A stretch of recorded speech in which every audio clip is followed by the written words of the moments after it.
Nothing about this house is going to outweigh the fact that it's on a major road.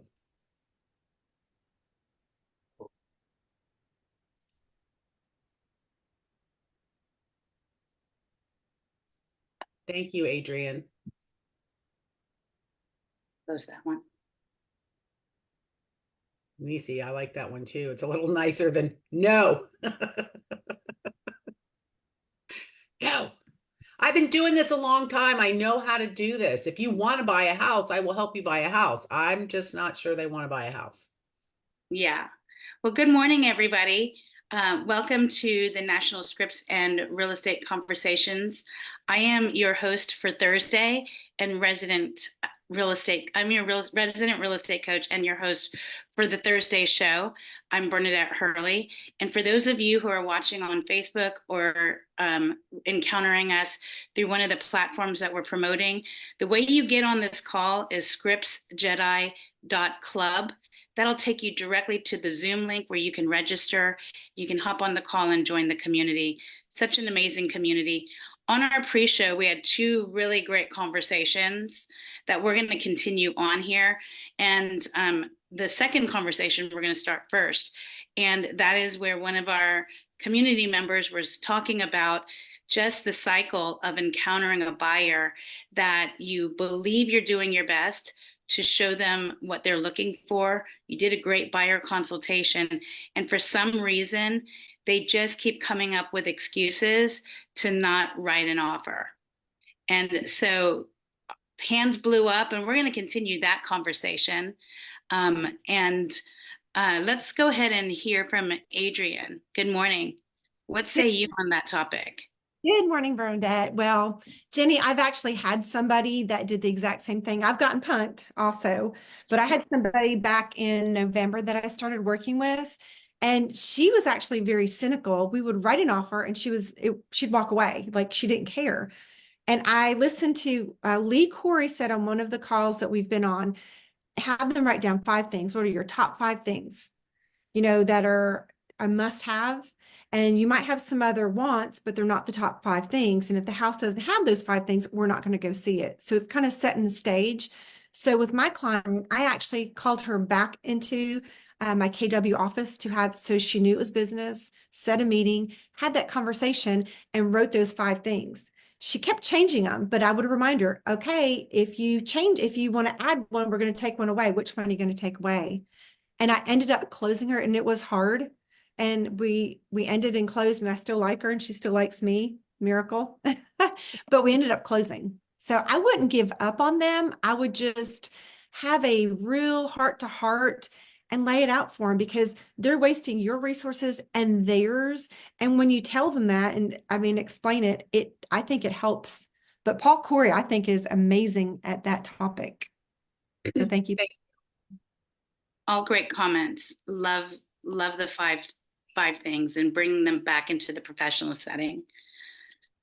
Richard, good morning. Good morning. How are you? Good to see you, Bernadette. Good to see you. No offense or anything, but I think you're much prettier than Chris is. But anyway. Hey, I've had that happen to me before. I had 2 sweet little old ladies. One was actually buying a house for the other one, and one was assuming that she doesn't want her to live in something she doesn't want to live in, the real buyer.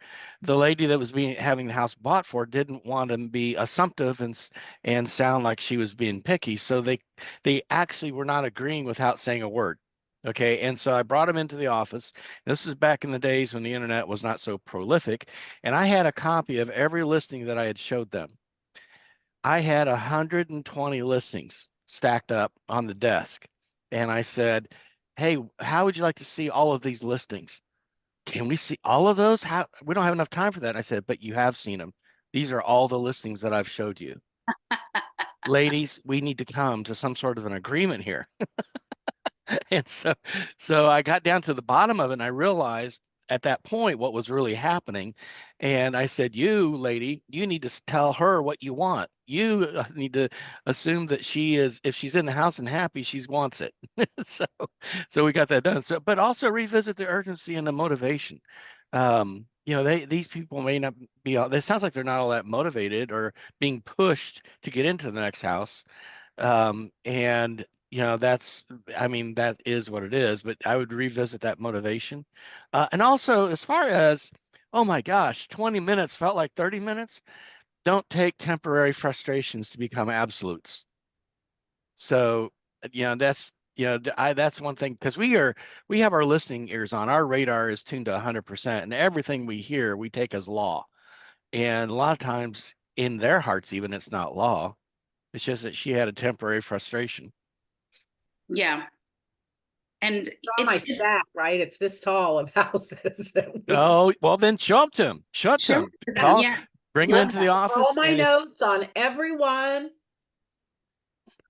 okay, that's what I would do then. If you have some kind of physical affirmation of what you've been doing, then share it with them. If not, if you did everything internet, then say, do you realize I've showed you 120 houses? And just say, it sounds like to me you guys really are not that motivated to buy a house. And perhaps maybe you just need to stay where you're at. What do you think? Or what do we need to do so that we're super selective that one of the next 7 houses that I show you is the one? There you Is go. that is that even possible based on your evaluation process? And there lies the question. If it's not possible, that's how you'll know if you're going to expect the song and dance to continue. What do you think, Jack Smith? Good morning.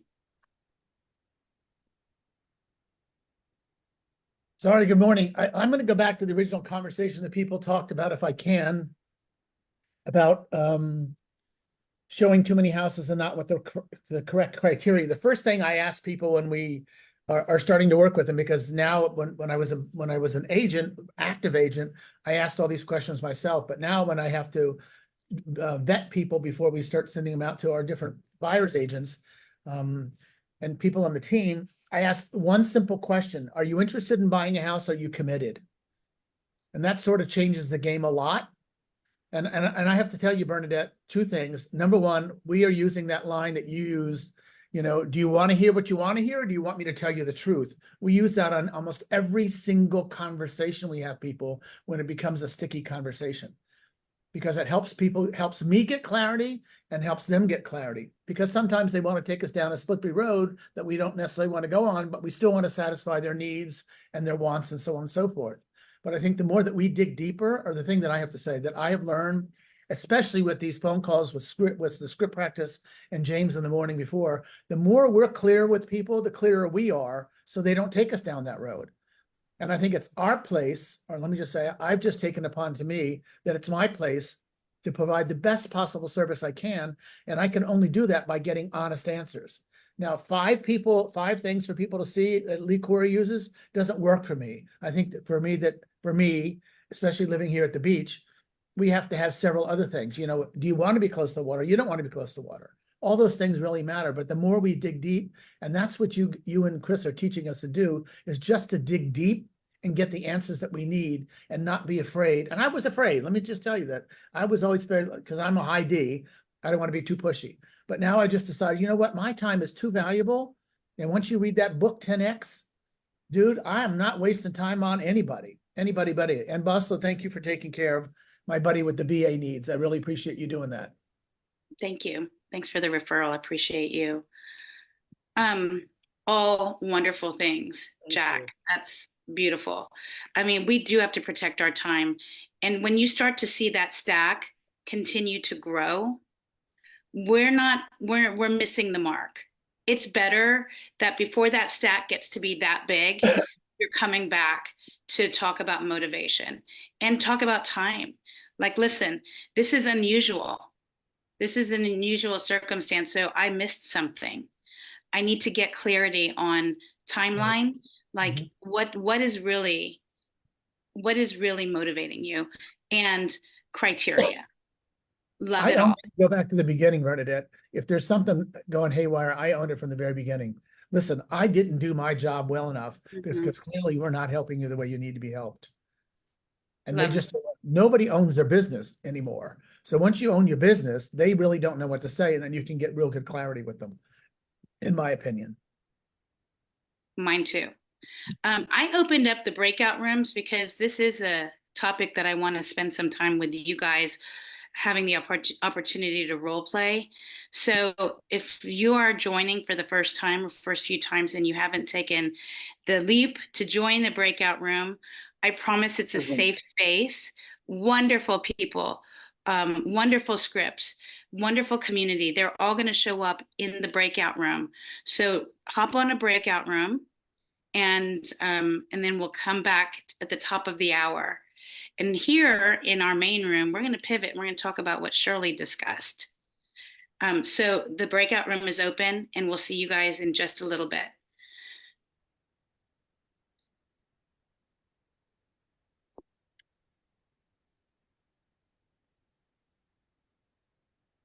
Frank, what say you? Did I lose you, Frank? You might have joined a breakout room.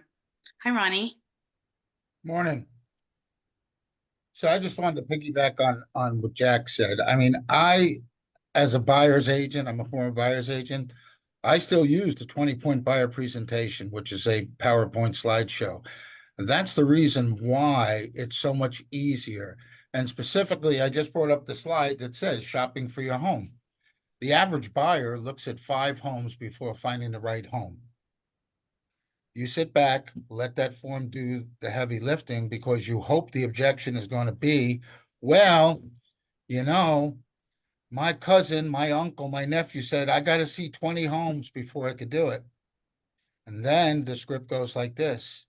Mr. and Mrs. Buyer, I would be incompetent if it took me 20 homes to find you that perfect home.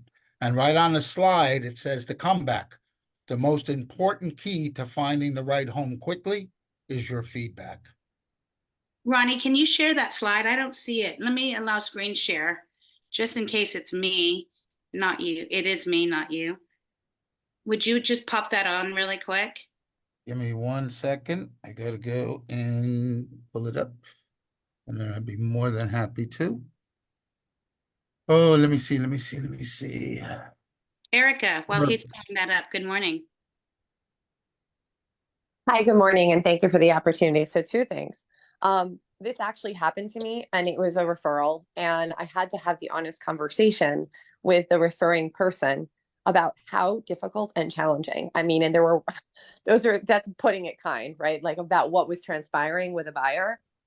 And, at first he was defending it and he's like, well, and I said, listen, I genuinely am not even myself or any of our referral partners will be able to help because it's just not feasible. And like, I kind of went through like what was transpiring. So I really like your trust means a lot to me. And here's what's happening. And I got a text recently with like, I am so sorry, Erica. The person I referred to is a blah, blah, blah, like not kind words. I thought they were serious, but they're not. And I hope you can forgive me. And it was challenging to like stand for, I don't know who somebody's loving somebody, but I'm glad everybody's in love. But it's really challenging to be like, I really like don't want this to ruin our relationship. And I'm just giving you like a little feedback about what it's taken for me to try. And then also like and maybe because it's a friend, like, you might be able to ask like, hey, are you open to helping us? Like how committed are you to this person buying a home? Like how close are you to them? Like and if they're like, I don't care, or just somebody I knew, like then they don't really want to see you tortured. Like, right? Like our referral partners, whether they're past, present, or future clients and our colleagues and what have you, do not want to see us suffering. So they want to see us, they referred the business. And then you can also shape and create what an ideal client might look like, and that you're not necessarily for everybody, and really apologize. And I don't know. Oh, and Ronnie sharing. And lastly, I don't remember the first question from Shirley, and maybe other folks don't, which is why we're going back. I'm sorry. Yeah. So you might want to, after Ronnie, just regroup with what Shirley had asked, but already forgot. Yeah, absolutely. And thanks for all your comments, Erica. All right, Ronnie, love these slides. So what you're suggesting is you're using a slide deck. Are you using the PowerPoint on the big screen? Are you doing this on a computer? Both. Okay. If I'm going on a Zoom call, it's through Zoom. If they're out of state and I don't have them in front of me. But if they're in the office, that's definitely what I'm going to bring up. Going to go through it. As you see, And I've been using this for almost 12 years, so I've memorized the slides, the script that goes below and talks about it, that puts them in the frame of mind. The key to this is, and sometimes I may not use this for a while if I don't have many buyers. And what I've learned is don't worry about it, because I'm so always conscious to remember the script. As long as I got the concept, guess what? I could put you in front of me right now, and I probably haven't done it in about a month or two. And I bet you if you looked at it word for word, you say, oh, you missed that, you missed that. But guess what? You still would understand the concept, and Yeah. it would get to the point. And as Diana Kokoska taught me, her son wrote this, Sean did this. The natural progression to signing that buyer brokerage agreement is a great consultation. This is what does it. At the end, they should be raising their hands and saying, Yeah. I want to sign. And one thing I want to tag on, guys, if you don't think it's important, I just pulled up a listing this morning, and the co-broke was 1.4 chickens. Oh my gosh. Yep. Okay. Now more than ever, it's really important. Have Exactly. these tough conversations at the beginning. What I like about this is that you're setting the expectation Correct. of what's going to happen, and that the key is the feedback. And sometimes the feedback is, what the heck? Like from us, it's feedback from us. Like, listen, I've shown you, we've gone to the 5 houses. And so it's really important that we reel in and we control the relationship. If they give you 20 houses and you're looking and you're doing a side by side on that buyer consult, and that's not what they're looking for, you run the show, you stop. This is your circus to stop and say, listen, I'm a little concerned because we're not hitting the mark based on what we discussed. And so it's really important before we go out that they all meet the criteria.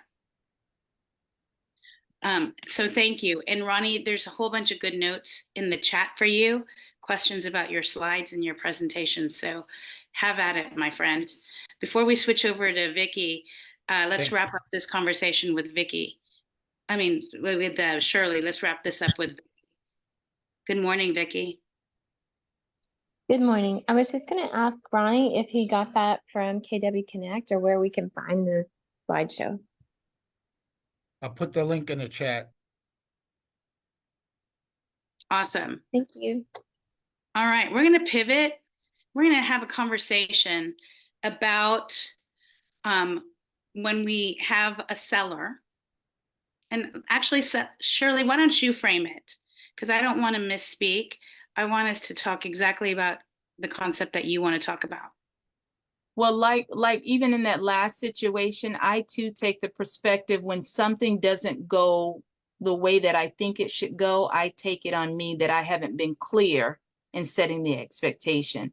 So I've experienced a couple sellers where day or two before closing, the house is not packed up. And so recently I was thinking, okay, that's something that I'm missing. So I just wanted advice as to, and I got a good point. I think it was both Nisi and someone else posted it in the chat. When do I have the conversation about packing up? Well, guess what? It's just, I know where they're moving to. Are you packing up? You need any help? But not specific to it. So that's where I could use some guidance. There have been some, I'm sure in this group, there's probably been some worst case scenarios where we're missing, where we as selling agents, listing agents, are missing contract deadlines because of the slow progression it's going to take our sellers to move. There are people that have a hard time really creating a timeline to a deadline, like the actions within the timeline to a deadline. And to me, what I found is it is most expensive. The most expensive way for you to move out of here is not on time. And so here are some resources, and maybe having a moving resource sheet similar to a vendor sheet, like where you have trash haulers, where you have identified the organizations that do donation pickup, not where you take it to their place, but they'll come to you. You might want to have a few of those. You might want to have estate planners or estate sales vendors on that list to help liquidate that way. And maybe some tips about timeline and putting that in your listing presentation, because it is truly the most expensive when you're having to call everybody that you know and the trash hauler, and the trash hauler is still not enough. You need to call 2 trash haulers because we all missed the boat. It's happened. And what we need to do is try and prevent that from happening, arm ourselves with the tools, have the conversations ahead of time. Let's open the floor. Hi, Nisi. Good morning. What do you think? Oh, hi. So I've never had the problem with people moving, but I kind of like to still have the house look nice and kind of orderly as opposed to a whole bunch of boxes around for the home inspection and the appraiser. When the appraiser comes for the appraisal, I think that if the house looking nice for them, you kind of get a better price. That might be all in my mind. But that's what I was thinking. I read what Tennille said was like as soon as we go under contract. But I was just wondering what other people do as well. Good point, Nisi. Nancy, what say you? So I start the conversation at the listing appointment, and I call it pre-packing. And I help them be strategic and prepared for closing with the resources as you discussed. But it's a conversation because that's their desired outcome, and I'm helping them prepare for their desired outcome. So there's no surprises.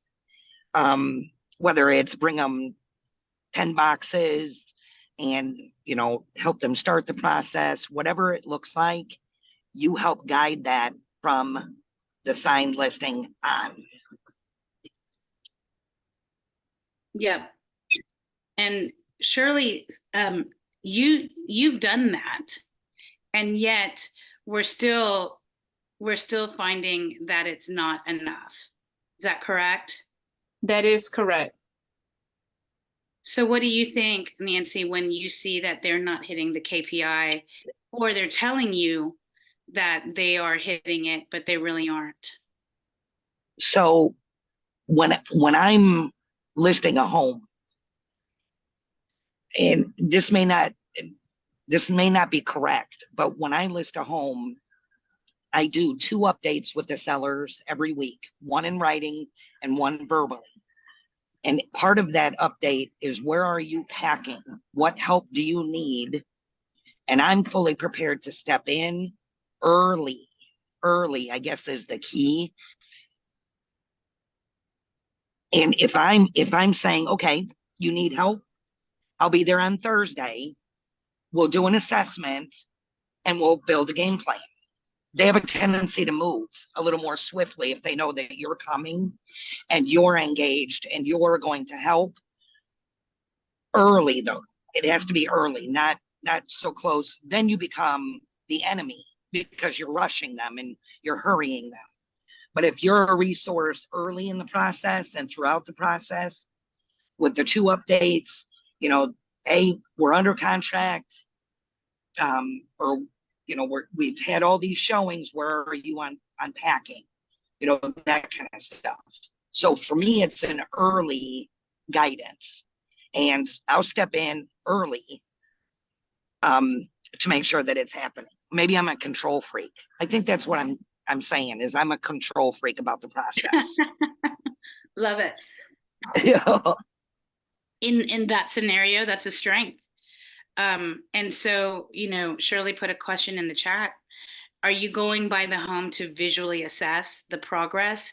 Because there is a level of trust that you take their word. 100% I go. 100% I go. I'm sorry. If I've got a scenario right now. It's a pre-foreclosure, or actually it's a foreclosure. They've been served. They have to move, and they're not motivated to pack their belongings and leave the home. You don't think that I've been at that house looking at them saying, let's go, you've got an obligation, you have to leave. So in a nice way, of course, I'm professional and I'm supportive and without judgment, but I'm present. I'm present and I'm accountable. You know, we're in this together and we have a deadline to meet. What can I do to help you meet it? If you need me to come over an afternoon and help you pack, I'll do it. And 9 times out of 10, no. I've got it. I've got it. You go over, they've done 5 or 6 boxes. It's progress. So just keeping your eye on the ball. Yeah. And door knock while you're there. You know, go to theirs and then door knock 5, 5, and 10.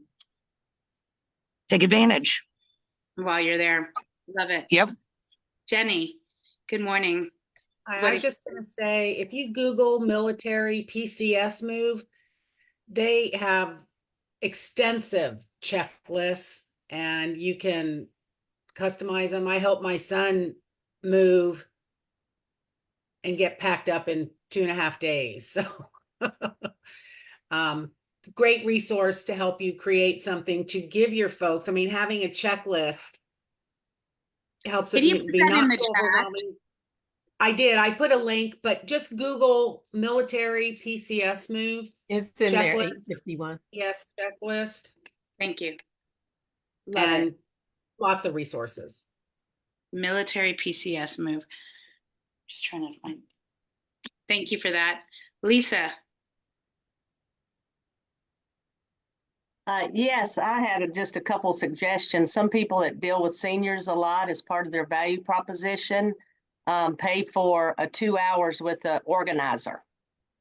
So you can have an organizer come in and give them a roadmap, a game plan, so to speak. And then also talk to somebody who's a SRES agent, and they said they go over with a box of black trash bags, clear and white. And they tell them the black is for trash, the white is for donations, and the clear is for what they're keeping. So they can go through. And then they just check in more frequently with them to check on their progress. Love it. Love it. The stacking method, bringing order to them. And plus they have a lot of fear of making the wrong decision, throwing out something, you know, if they're older seniors, they don't waste, they're frugal, you know, so they get a little paralyzed and need some help. Yeah, absolutely. I'm sorry, Leslie. Lisa, can you say that again real quick? Black for trash, clear for what? Clear for what they're keeping and white for what they're donating. So they don't just keep shuffling it around. They actually put it in a bag. And if you have to come over there and get the donations, and then you know what's what, you just grab all the white bags. I love it because sometimes it's not logical how to organize, how to deconstruct a home. You know, I think that just setting up the stacks is a wonderful way. Leslie, what do you think? Oh, I was just going to say I've had a light bulb moment. I think sometimes you don't realize that you have a skill. So I am a former military spouse and I've moved a million times. So why I've never thought of putting something together for people who haven't moved. I mean, the number of people that I come across that have lived in their home for 20 plus years, and I realize, oh, you don't know how this goes. So I love this because now I have a plan that I can put into place, share what I normally do when I move with my sellers. Love it. Love it. We're welcoming people back from their small group. Jack, what say you? Got her hand up. Leslie's got it. I can say me, but what I just learned is something I never thought about. Leslie was just on the call, and she said she's looking for an agent that spoke a different language, and she didn't know anybody. I said, well, why don't you call other offices around the area in your town, find out if you can find a Vietnamese agent, or go into a Vietnamese nail shop, find somebody that speaks English, give them a gift certificate, and have them help you with selling the house. I never thought about calling around in my town and say here in St. Pete, finding people that speak several different languages. So I think that that's my project for today. Thank you, thank you, thank you, thank you, right? You got to find your translator somewhere. There you go. Thank There you, go. Jack. You're welcome. You really Yeah. helped me. Thanks. And actually, they'll probably know realtors that you could refer them to. Well, You listen, grow that's your great. network, grow your Yeah. network. That's it. And you never know, you might get them to come into your downline. That's true. Provide enough value. There you go. All right. Any last comments or thoughts from people coming in from the small groups? Ronnie, thank you so much for sharing to the slides. What say you? Thank you. Just a tip, Jack, go into white pages and search by language. You'll find Vietnamese agents there. White pages, white pages in mykw.kw.com. You're so damn smart. I swear to God, you're an encyclopedia, It's a Ronnie. big resource. Well, Encyclopedia, guys, Ronnie. I'm putting my link in the chat for those of you who haven't heard about group coaching and what we do. I'm going to share a lot about what we do and what I can do to help your business in the short amount of time that we spend together. I have an Ask Me Anything AMA tomorrow at 10 a.m. Eastern. Jump on, fill out that jot form, and I'll send you the link and let's chat about what we can do together with your business. It was such an amazing time spending the morning with you guys. I love my Thursdays. I love this community. And I love the resources that we share amongst each other. You guys have a great Thursday. And Lisa Perlman, you're here. Take us out. You've received inspiration. Now go put in the perspiration. Woo! Let's go buy some trash bags. Love y'all. Thank you, everybody. Have a great Thank you, day. Bernadette. Have a blessed day. Have a Thank blessed you, day, everybody. everyone. Blessings. Have a blessed day. Thanks for all the tips. Have a great day, everyone. Great, Blessings, everyone. great Have a call, great day, everybody. everyone. Thank you. Good night, John Boy. Have a successful day. Thank you, Mark. Thanks, Thank Mark. you, Mark. Thank you, Mark. Thank you, Mark. Thanks, Bernadette. Thanks. Have a great day. Bye-bye.